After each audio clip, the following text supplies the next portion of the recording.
From the headquarters of Telesur English in Quito, Ecuador, I'm Carla Gonzalez, and this is From the South.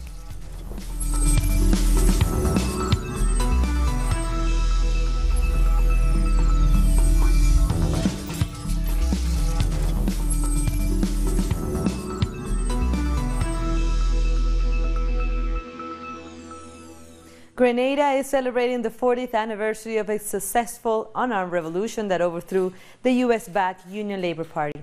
On March 13, 1979, the New Jewel movement, under the leadership of Maurice Bishop, successfully staged a nearly bloodless coup.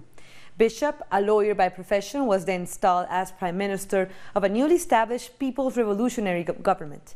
In his first speech after the revolution, Bishop said to the people of Grenada, "This revolution is for work, for food, for decent housing and health services, and for a bright future for our children and great-grandchildren." Let's go live to our correspondent in the Caribbean, Alison Kentish, for a look at how Grenada is celebrating this historic day. Hello, Alison. Hi, thank you, and hello to all our viewers. Now, the Caribbean island of Grenada, which is known as the Spice Isle, is observing the 40th anniversary of the Grenada Revolution. It's not something that many Grenadians will ever forget. A lot of Grenadians have taken to social media to speak about their experiences and what this dark time, the effects that this dark time had on them. Of course, it was on March 13th, 1979, that the New Jewel movement, under who many people describe as a very charismatic leader, Maurice Bishop, successfully staged this coup. And the revolution became immensely popular in this region. And according to historians, and I've been following some Caribbean historians, and they say that under this new government, with the help of the government of Cuba, literacy rose from 85% to about 98% in Grenada, and the ratio of doctors to patients doubled. And it heralded a new era in labor laws that saw the majority of the population joining unions, and unemployment also dropped to what they say is about 14%. But of course, history has also taught us that the revolution was not welcomed by the United States at all. And under President Reagan's administration, that administration blocked economic development in Grenada and also stopped assistance from international institutions. And of course, the dark day for Grenada was October 25th, 1983, when the US invaded that country. And there were hundreds of deaths, and Maurice Bishop was one of the casualties, along with other leaders of the coup. And he was killed in conflict ahead of that invasion. So I spoke to some members of the committee responsible for organizing this event in remembrance of that period in Grenada's history. And they say that the main activity is a 2-day exhibition, which starts this morning. And it will include newspaper articles, some historical footage, and it will take place in Grenada, of course. And last night, former Prime Minister of St. Lucia, Dr. Kenny Anthony, delivered the annual Revolution Lecture, and he spoke about that time in the Caribbean's history, how it impacted many islands across the Caribbean, including St. Lucia, because many of the islands sent members of their armed forces, police forces to help in Grenada in that period. Later today, we'll also try to speak to some of the people who were in Grenada at the time, including an officer who served in Grenada during and post-revolution. So, Alison, you were speaking about the importance of the revolution on fighting against U.S. imperialism.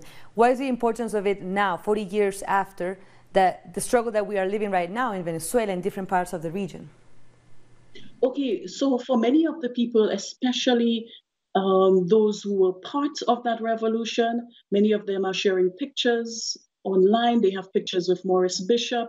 They speak about the struggle and the importance of our own identity in the Caribbean and fighting those powers too, because as Dr. Anthony said in his lecture last night, at that time there was also a wave of democratic socialist governments, and that did not please the US at all during that period. But they also spoke of the importance of some of the topics that we spoke about: literacy, joining unions, the important aspects of socialism that should be part of who we are, caring for the vulnerable and the less fortunate, looking out for our people, ensuring that that employees are part of unions. And they're saying that we need to hold on to those aspects of who we are and not allow anybody to take that away from us. Thank you very much, Alison, for your time. Thank you. Our correspondent Alison Kentish from St. Lucia. And now to other stories. Following the arrest of 2 military policemen suspected of killing Brazilian black gay activist Mariel Franco, her mentor Marcelo Freixo says now the focus should be on finding the mastermind behind the murder. This is a crime against democracy because this is a crime against a representative of the people. It's not a crime against someone that was guilty of something or that was in the middle of a shooting. This was a planned crime against a local councillor, against a member of parliament of a city as important as Rio de Janeiro. Whoever killed her did it for a political reason. That's why it's a crime against democracy. Now to Venezuela, President Nicolás Maduro says authorities now know where the cyber attack on the country's electoral grid was launched. We have found out a lot of things. We have evidence that the cyber attack was ordered from the US. I can only say from now that the attack was sent from the US cities of Houston and Chicago. It was an attack against the electric system, telecommunications, and the internet. It was a persecution against Venezuela ordered by the Pentagon. I have created a special commission to investigate the cyber attack. I have asked for the integration of international experts, the UN support, and the countries such as Russia, China, Iran, and Cuba, which have experience with this kind of attacks. The commission to investigate this attack, the biggest in history, will be led by the Vice President Delcy Rodriguez, and it will be integrated by the Public Ministry, the Attorney General, and the scientific institutes of our country. And the Venezuelan government announced that electricity is back in almost all of the country. But the Minister of Communications warned that everyone should remain on alert due to possibilities of more attacks. At this time, almost all the electricity supply has been restored in the whole of the country, in an effort led personally by President Nicolás Maduro. He was there at the command center alongside the workers of Corpo Elec, in permanent communication with the Vice President, who was in the field in Guyana, overseeing the supply of electricity from our 3 hydroelectric dams. China has offered to help Venezuela restore power as the country regains electricity. There are reports saying that the system affected by this accident was the Venezuelan national power grid, which was hacked. This is also what we saw written in relevant reports. China is deeply concerned about this event. More stories coming up. We'll be back.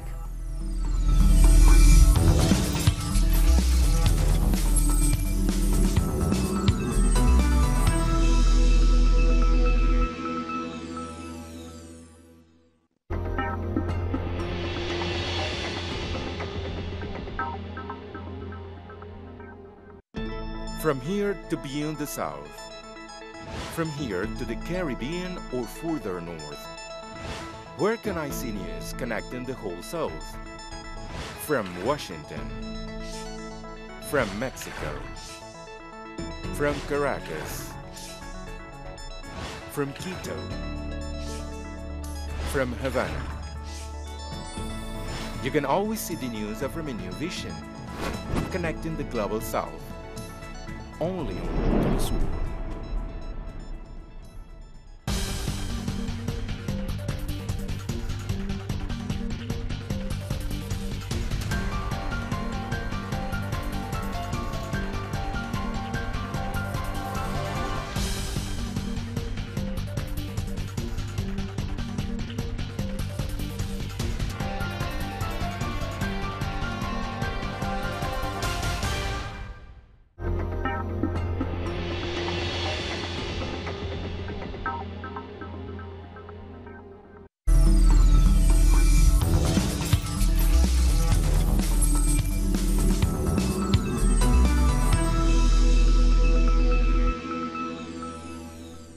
Welcome back. The Mexican government and the Inter-American Commission on Human Rights have signed an agreement to relaunch the investigation into the disappearance of the 43 Ayotzinapa students. Our correspondent Eduardo Martinez has more on this. The Mexican government and the Inter-American Commission on Human Rights have signed an agreement to follow up the investigation into the forced disappearance of 43 students in Ayotzinapa. Relatives of these students are satisfied with this agreement because it's another step towards meeting their demands. The disappearances took place on September 26 and 27, 2014, and still nobody knows where these students are.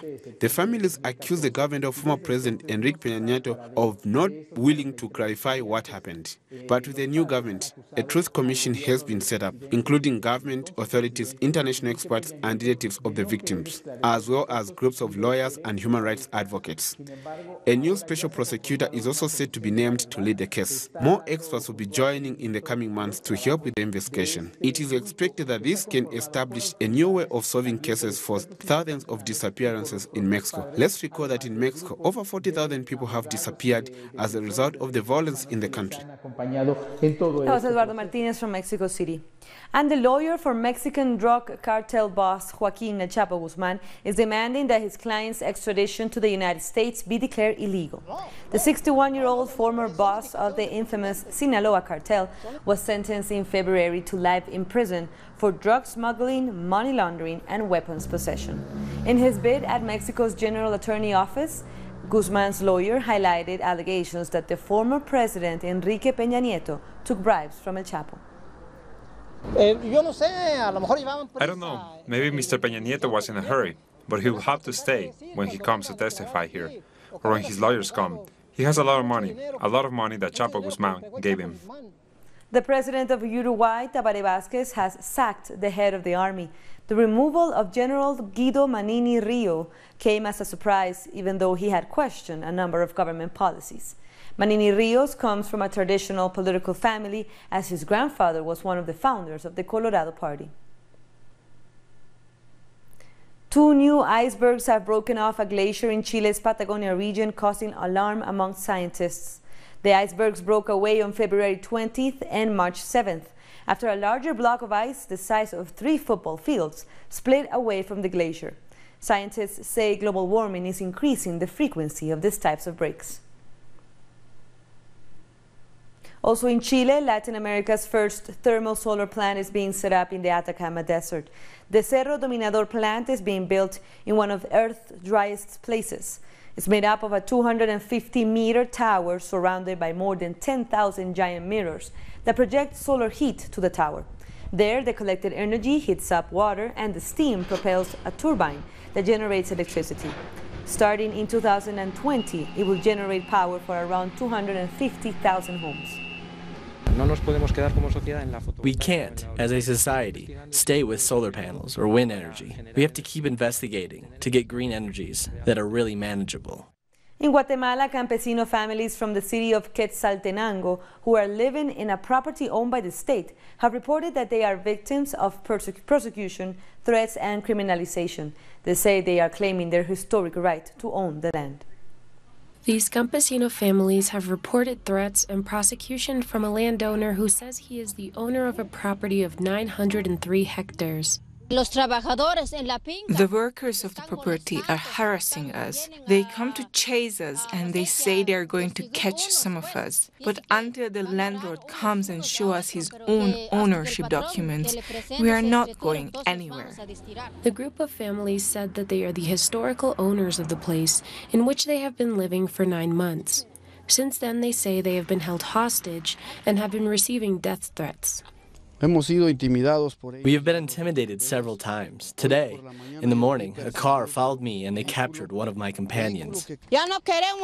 We get shot at during the night. 2, 3, 4 bullets. We don't want more violence. They already told us they want to make peace. But where is the peace? The victims said that they are prosecuted by a family who have links with the powers of the state. Bribes are very powerful, even up to the president, Jimmy Morales, and the Torre Viarte family. Adela Torre Viarte is a woman who thinks she is the mother of Guatemala.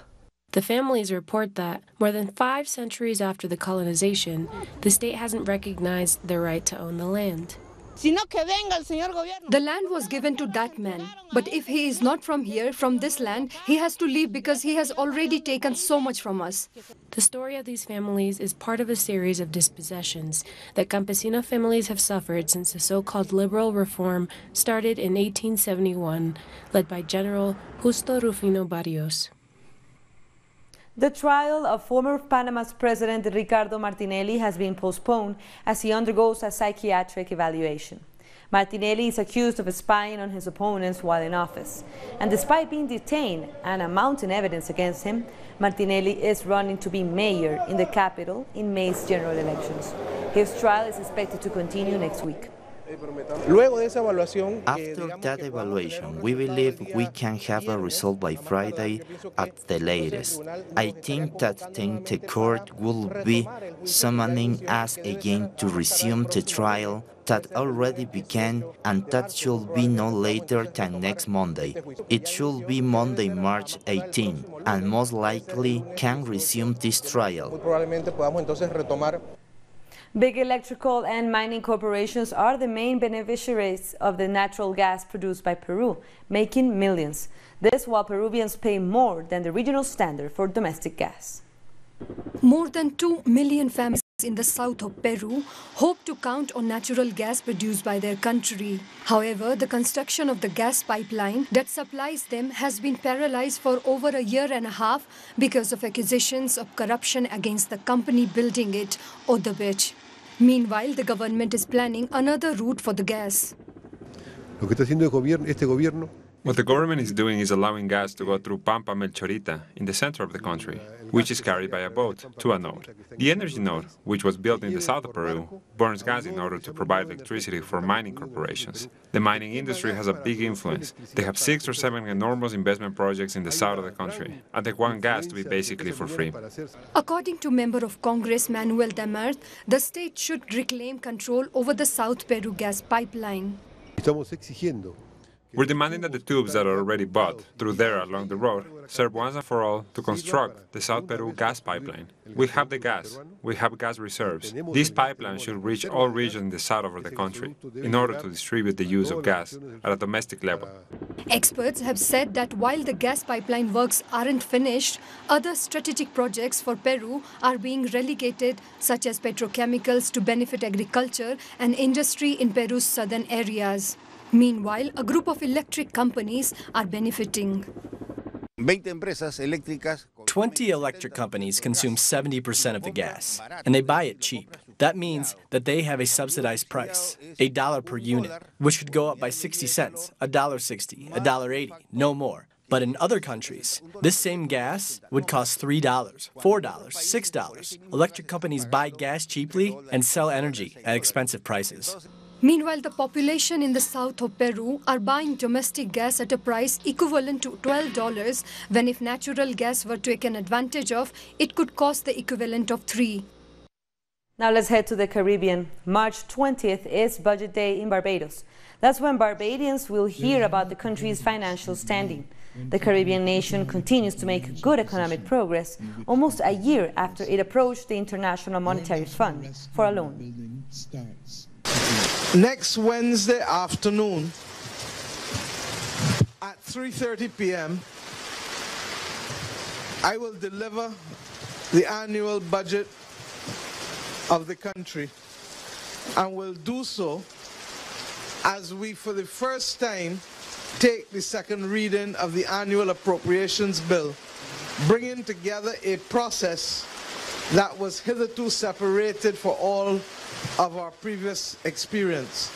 And the reason for it is this, that numbers make no sense unless I can show the country and we can agree as a country where we are going. The fight against crime continues in Trinidad and Tobago. Police have retrieved automatic assault rifles and drugs during several raids. The exercises were coordinated by the police commissioner, who sent a stern warning to criminals. And Tobago is targeting the German tourism market. This as the island seeks to use Condor Airlines to increase its visibility and open new markets. A channel to reach wider Europe is being explored due to uncertainty with the island's largest market, the UK. The newly appointed Prime Minister in Algeria, Noureddine Bedoui, has pledged to meet protesters' demands. Bedoui, the former interior minister, met with his predecessor on Tuesday. He was appointed by the president, Abdelaziz Bouteflika, who has abandoned his bid for a fifth term. I promise all citizens that we will day and night be listening to the people, getting closer to them and serving them, especially during these calls. In all honesty to the Algerian people, as the power of our election as a government, we promise to materialize all their demands. All members of my government will accompany me on this difficult task and responsibility. God willing, we will be up to this task. One of South Africa's largest banks has come under fire after an investigation revealed that it charged black clients higher interest rates on home and personal loans than white clients. A special investigation by a group of journalists revealed that the First National Bank charged black clients 40% more than white clients. The South African Federation of Trade Unions said it will take the bank to court and ensure that it is held accountable. Are banks discriminating against their black clients? We're taking one last break. Stay with us.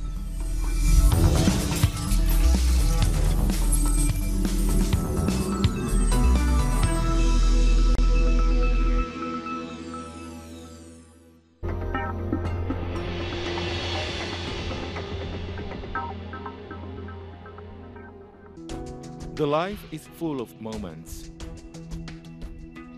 Moments of fight. Moments of hope.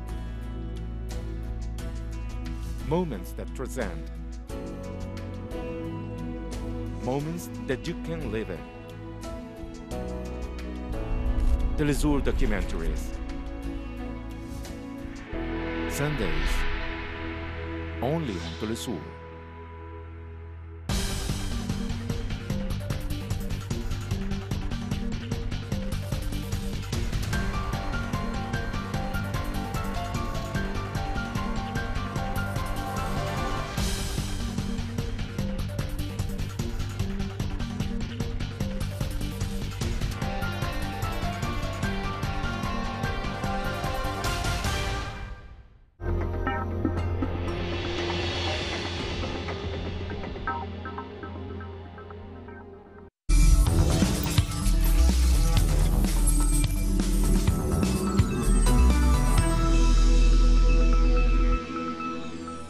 Welcome back. A fresh vote will take place in the British Parliament a day after Prime Minister Theresa May's Brexit plan was defeated by 149 votes. Lawmakers are now debating on whether to leave the EU without a deal on March 29. They will vote on the measure later today. If that fails, members of Parliament will vote on Thursday on whether to request an extension of the exit date. On a point of order, Mr. Speaker, I profoundly regret the decision that this House has taken tonight. I continue to believe that by far the best outcome is that the United Kingdom leaves the European Union in an orderly fashion with a deal. And that the deal we've negotiated is the best and indeed the only deal available. The government has been defeated again by an enormous majority, and they must now accept their deal, their proposal, the one the Prime Minister has put, is clearly dead and does not have the support of this House. And quite clearly, no deal must be taken off the table. An Australian cardinal has been sentenced for sexually abusing two 13-year-old choir boys in 1996. Cardinal George Pell could spend up to 6 years in jail with no chance of parole for 3 years and 8 months.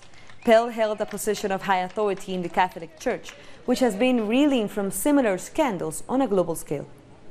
Today is a victory for not just Australians but globally, because today we sent a message that our children are important and their lives matter, and in the future we create good people by treating them well. And these people who call themselves the good and the just have to see not just us as children, but our entire society.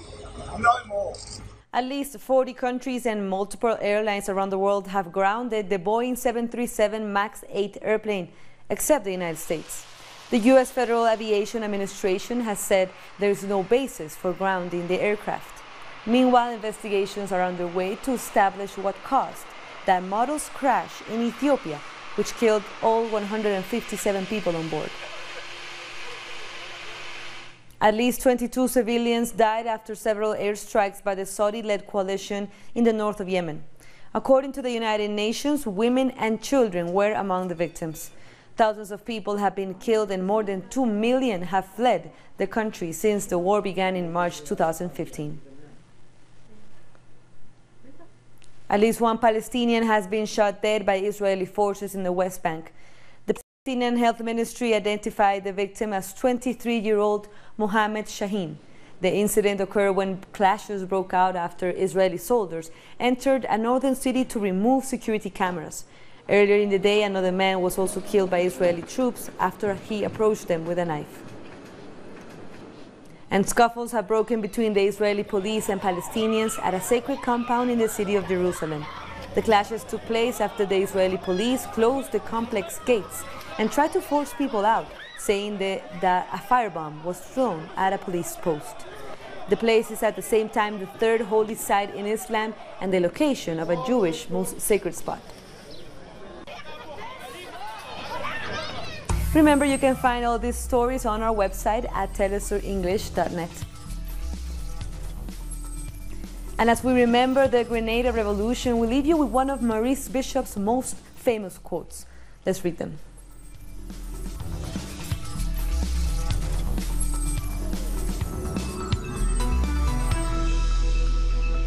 Let's see if we can have, yes, we have now the quote. When will imperialism learn? Yes, they can kill our bodies, but they can never kill the spirit of a people fighting for their liberation. They can never kill the spirit of a people fighting for their country and fighting to push their country forward. You can also join us on social media. Be sure to follow us on Facebook, Twitter, and Instagram.